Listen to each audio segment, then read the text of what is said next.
Sony confirme la PS4 sans la montrer, un Chromebook tactile en 2013, des nouvelles des Google Glass et la question du jour, quel appareil photo choisir pour moins de 150 € et qui filme en HD. Salut à tous, nous sommes le 21 février 2013 et c'est le Fresh News du jour, c'est parti. This is funky fresh. This is funky fresh. This is funky fresh. This is funky fresh.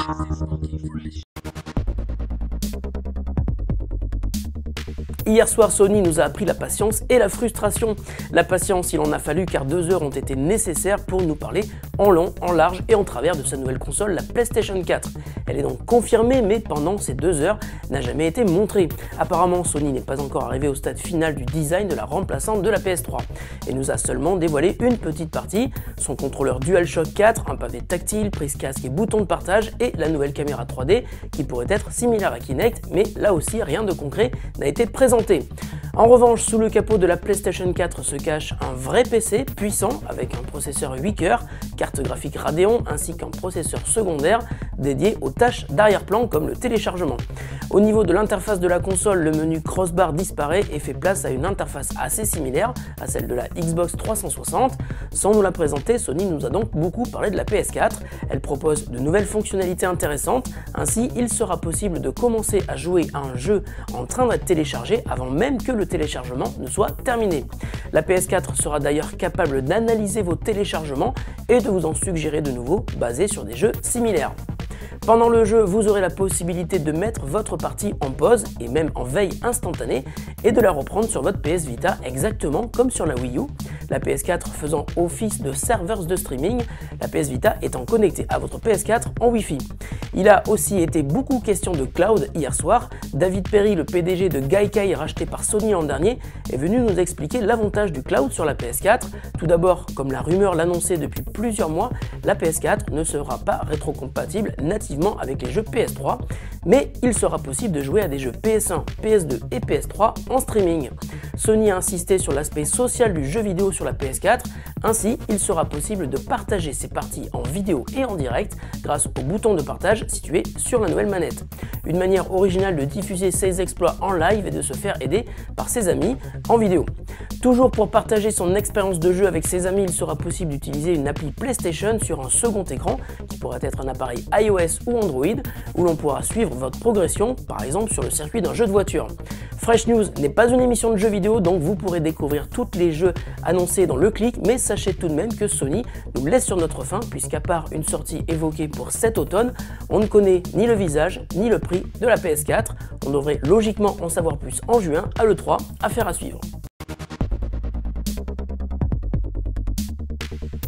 Google serait en train de travailler sur une version tactile du Chromebook, son ordi portable tournant sur Chrome OS et vendu à un prix très modique. Après 2 générations de portables fabriqués par Acer et Samsung et vendus sur le store Google Play, la marque prendrait ainsi un chemin étonnant en faisant le choix de proposer 2 systèmes d'exploitation très différents, Chrome OS et Android.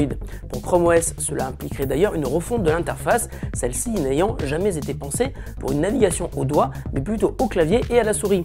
Selon le Wall Street Journal qui a révélé cette info hier soir, Google devrait sortir ce nouveau Chromebook tactile dès cette année. Peut-être que cette 3e génération de Chromebook serait enfin celle du succès, car pour l'instant, on ne peut pas dire que ce soit un vrai carton auprès du public. À suivre. Les Google Glass restent depuis leur annonce un produit hors de portée du public. Seules quelques personnes triées sur le volet peuvent en obtenir et les précommandes sont ouvertes pour les développeurs, mais à un tarif très élevé de 1 500 $. Mais Google souhaite promouvoir les Google Glass et vient de lancer un concours aux États-Unis. Il suffit de poster un message sur Twitter ou sur Google+ en expliquant en 50 mots maximum ce que vous feriez d'une paire de Google Glass. Les auteurs des meilleurs messages recevront le titre de Glass Explorer ainsi qu'une paire de lunettes évidemment. Pour les 8000 suivants, il sera également possible de commander les lunettes au prix développeur, soit 1 500 $. Google en a profité pour publier une nouvelle vidéo qui montre les possibilités de partage des contenus capturés par la caméra des lunettes à réalité augmentée. La version commerciale des lunettes Google Glass devrait être disponible dans moins d'1 an pour un prix toujours inconnu. La question du jour nous vient de Bénédicte qui va bientôt partir faire un voyage à l'étranger et qui souhaite trouver un petit appareil photo polyvalent pour moins de 150 € et qui filme en HD. Alors Bénédicte, il y a à peu près 150 modèles d'appareils photo dans cette gamme de prix qui soient capables de filmer en HD, mais si tu cherches un appareil petit mais qui soit aussi équipé d'un zoom qui rend son utilisation confortable de près comme de loin, on te conseille la nouvelle gamme de petit compact Nikon, et le tout dernier modèle qui vient de sortir est le Coolpix S3500 équipé d'un zoom 7x, d'un stabilisateur puissant et d'un capteur de 20 millions de pixels, c'est beaucoup. Il existe en plusieurs couleurs et il est dispo pour 129 €, donc ça reste dans ton critère de choix. On espère que ce choix te conviendra d'ailleurs. Fresh News, c'est fini pour aujourd'hui, on se retrouve demain pour le Fresh News du week-end. Salut à tous et bonne journée.